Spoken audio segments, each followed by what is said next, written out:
कहानी की शुरुआत में हम मरियम नाम की एक लड़की को देखते हैं जो अपने पति रॉय के साथ रहती है। रॉय की फाइनेंशियल कंडीशन बिल्कुल भी अच्छी नहीं है, इसीलिए हमेशा परेशान रहता है। कई बार वो मरियम पर चिल्लाता भी है। वहीं दूसरी तरफ हम एक पेंटर को देखते हैं जिसका नाम योद्धा है, जो पेंटिंग बनाना तो चाहता है लेकिन उसे पेंटिंग बनाने के लिए कोई मोटिवेशन नहीं मिल रहा।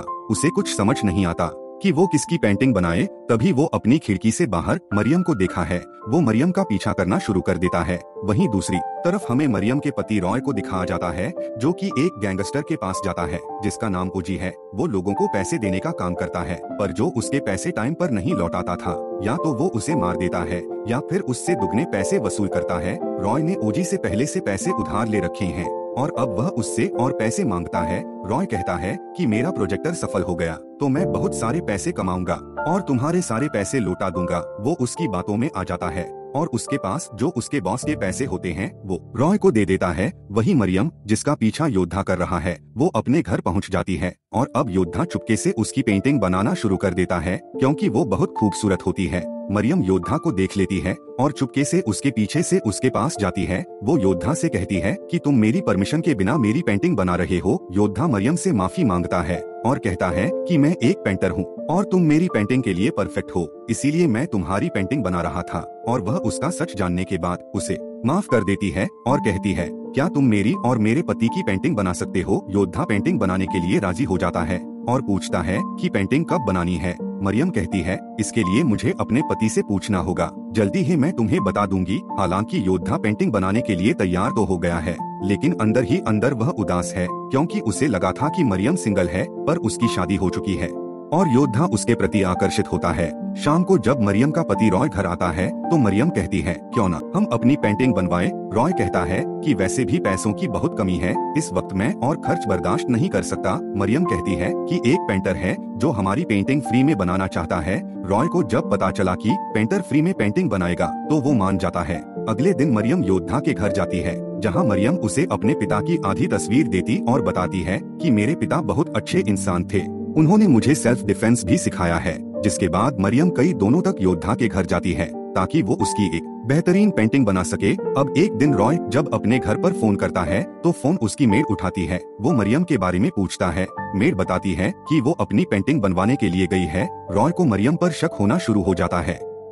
उसे लगता है कि मरियम उसे धोखा दे रही है। शाम को रॉय जब अपने घर की तरफ जा रहा होता है तभी गैंगस्टर ओजी के कुछ लोग आते हैं जो उसे गाड़ी में डालकर उसके पास ले जाते हैं, जहां पर वो उसे मारता है और कहता है कि तुम्हें मेरे पैसे लौटाने होंगे। वहां से रॉय अपने पार्टनर को कॉल करता है और पूछता है कि प्रोजेक्ट का क्या हुआ। उसका पार्टनर कहता है कि पुलिस ने छापा मार दिया है, हमारा पूरा प्रोजेक्ट फेल हो चुका है।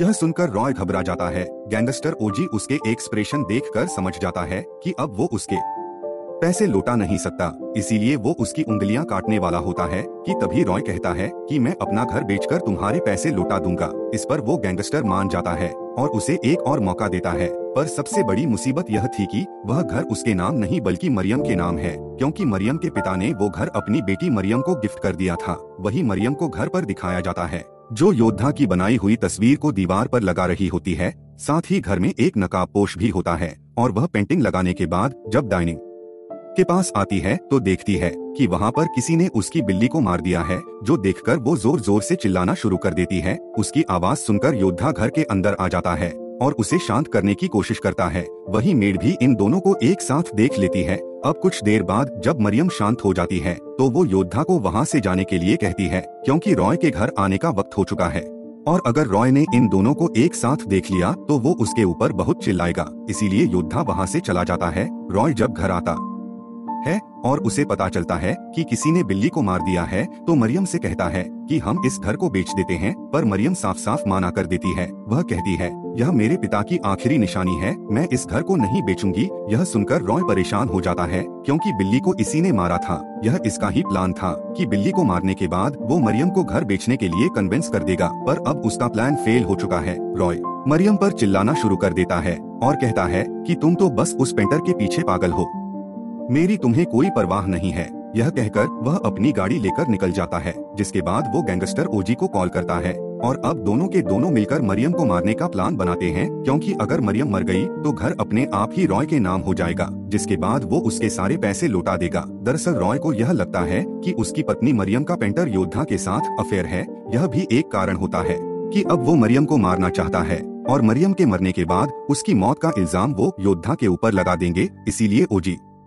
के आदमी अपने प्लान को अंजाम देने के लिए योद्धा और मरियम को उठा लेते हैं। रात को रॉय जब अपने घर पर होता है तो उसे मरियम के साथ बीते हुए पल याद आते हैं, जिसके बाद उसे अपनी गलती का एहसास होता है। वो गैंगस्टर ओजी को कॉल करता है और कहता है कि तुम मरियम के साथ कुछ नहीं करोगे, लेकिन अब बहुत देर हो चुकी है, क्योंकि गैंगस्टर ओजी बहुत ही दुष्ट इंसान होता है। वो मरियम को अपने आदमियों को दे देता है, जिसके बाद उसके आदमी मरियम की इज्जत लूटने की कोशिश करते हैं। लेकिन मरियम के पिता ने उसे सेल्फ डिफेंस सिखाया था और इस सेल्फ डिफेंस की मदद से वो वहाँ से भागने में कामयाब हो जाती है। योद्धा भी किसी तरह से अपने आप को छुड़ाकर वहाँ से भागने की कोशिश करता है, लेकिन ओजी के आदमी उसे पकड़कर बहुत बुरी तरह से घायल कर देते हैं। वहीं मरियम भागते भागते एक ब्रिज तक पहुंच जाती है, जहां पर सामने से उसे गाड़ी आती हुई नजर आती है, जिसे वो रोककर मदद मांगती है। लेकिन उस गाड़ी में गैंगस्टर ओजी ही होता है, जो उसे एक बार फिर से पकड़ लेता है। इतने में उसके आदमी भी वहां पर पहुंच जाते हैं, जो मरियम को मार देते हैं और उसे ब्रिज से नीचे फेंक देते हैं। योद्धा यह सब कुछ देख लेता है और वो पुलिस को सब कुछ बताता है, लेकिन धीरे धीरे वो खुद ही इस केस में फंसने लगता है। वही रॉय जब सो रहा था तभी उसे उसकी बिल्ली दिखती है, जिसे उसने खुद मारा था। उसके शरीर से खून बह रहा होता है। साथ ही वो अपनी पत्नी मरियम को भी देखता है, पर अगले पल उसकी नींद खुल जाती है। दरअसल ये उसका सपना था। अब उसे इस तरह के कई बार सपने आते हैं और उसकी सबसे बड़ी प्रॉब्लम यह होती है कि अब तक मरियम का डेथ सर्टिफिकेट नहीं आया, जिसका वो इंतजार कर रहा है, ताकि डेथ सर्टिफिकेट मिलने के बाद वो इस घर को बेचकर ओजी के सारे पैसे लौटा दे। वही पूरे शहर में बात फैल जाती है कि ब्रिज पर मरियम का भूत रहता है। यह बात सच भी होती है, क्योंकि हमें ब्रिज पर मरियम को दिखाया जाता है, जो ओजी के एक आदमी को मार देती है। और अब ओजी के बाकी के जितने भी लोग होते हैं जिन्होंने मरियम को मारा था, वो सब के सब डर जाते हैं। इन्हें लगता है कि आज नहीं तो कल मरियम इन सबको मार देगी। लेकिन ओजी उन सबको समझाता है कि इस दुनिया में भूत भूत कुछ नहीं होता, तुम्हें किसी से डरने की कोई जरूर नहीं है। वही दूसरी तरफ योद्धा एक दुकान पर बैठा हुआ होता है, जहाँ पर कुछ लोग बात कर रहे होते हैं कि मरियम मरने के बाद भूत बन गई है और वो अपनी मौत का बदला ले रही है। लेकिन योद्धा कहता है कि मरियम बहुत अच्छी लड़की थी, वो कभी ऐसा नहीं कर सकती। पर सच तो यही है कि मरियम ओजी के लोगों को मार रही है। ओजी जब अपने घर जाता है तो वहाँ पर उसके 2 और लोग मारे हुए होते हैं। ओजी भी अब डर जाता है। उसका आखिरी साथी भी वहाँ से कार लेकर निकल जाता है, लेकिन बीच रास्ते में मरियम उसे भी मार देती है और अब ओजी के पास कोई रास्ता नहीं है। इसीलिए अपनी जान बचाने के लिए योद्धा के घर जाता है, क्योंकि उसे लगता है कि शायद वो वहाँ पर जिंदा रह सकता है।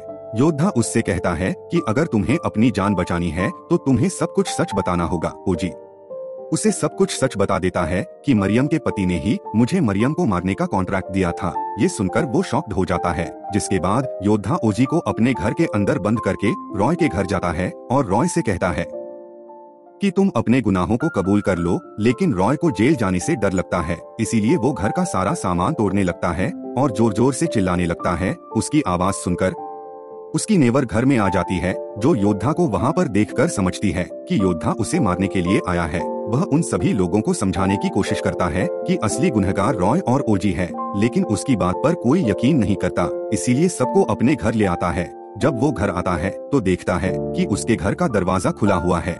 जब सभी अंदर जाते हैं तो वहाँ पर ओजी की डेड बॉडी होती है। सबको लगता है कि ओजी को योद्धा ने मारा है। योद्धा उन सब से कहता है कि अगर मैंने इसको मारा होता तो मैं तुम सबको यहाँ पर क्यों लाता, पर उसकी बात पर कोई यकीन नहीं करता। योद्धा समझ जाता है कि उसे यहाँ से निकलना ही होगा, इसीलिए वो उन सब से बचकर वहाँ से निकल जाता है। वहीं रॉय को अपने कमरे में मरियम की आत्मा दिखाई देती है, जिसके कारण वह डर जाता है और पुलिस को जाकर सब कुछ बताता है। पुलिस वाले उसके घर पर आते हैं और जब वो ऊपर जाते हैं तो नीचे ओजी के बॉस के लोग आ जाते हैं, जो रॉय को गन पॉइंट पर अपने साथ ले जाते ही ओजी का बॉस रॉय से कहता है कि जो पैसे ओजी ने तुम्हें दिए थे, दरअसल वो पैसे मेरे थे और अब तुम्हें पैसे मुझे लौटाने होंगे। रॉय को कुछ समझ नहीं आता कि उसे अब क्या करना चाहिए और सबसे पहले वो मरियम से छुटकारा चाहता है। इसीलिए एक तांत्रिक के पास जाता है और उस तांत्रिक को ब्रिज के पास ले जाता है ताकि वो उसकी पत्नी मरियम की आत्मा को काबू में कर सके। वो मंत्रों का उच्चारण करता है। मरियम की आत्मा वहाँ पर आ जाती है, लेकिन उसकी आत्मा पर मंत्रों का कोई भी असर नहीं होता, जो देखकर तांत्रिक बहुत डर जाता है और वहाँ से भाग जाता है। मरियम के पास ओजी का आदमी खड़ा होता है जिसे मरियम मार देती है। रॉय भी बहुत ज्यादा डर चुका है और मरियम उस पर हमला करने ही वाली होती है, लेकिन तभी वो मरियम से माफी मांगता है। पीछे से योद्धा भी वहाँ पर पहुँच जाता है जो मरियम को रोकता है और कहता है कि वो जानता है कि तुम कोई आत्मा नहीं बल्कि जिंदा इंसान हो। तुमने अब तक जितने भी लोगों को मारा है उन सबको मारने का तुमने प्लान बनाया था। तुम्हारे पिता ने तुम्हें सेल्फ डिफेंस सिखाया था, इसीलिए तुम इन लोगों को आसानी से मार देती हो। तुमने एक आत्मा बनकर इन लोगों को मारने का प्लान बनाया ताकि सब लोगों को यह लगे कि तुम्हारी आत्मा इन सबसे बदला ले रही है। रॉय मरियम को सब कुछ सच सच बता देता है और उससे माफी मांगता है और कहता है कि मैं तुमसे बहुत प्यार करता हूँ। यह सुनकर मरियम रो पड़ती है और रॉय को नहीं मारती। तभी पीछे से गैंगस्टर बॉस का आदमी भी आ जाता है जो योद्धा के सर पर प्रहार करके उसे घायल कर देता है। वह योद्धा को मारने वाला होता है, तभी मरियम चाकू फेंक कर उसे भी मार देती है, जिसके बाद वो भागकर योद्धा के पास जाती है। तभी रॉय पीछे से आता है जो मरियम को चाकू मार देता है और कहता है कि मुझे अपने परिवार को बचाने के लिए तुम्हें मारना होगा।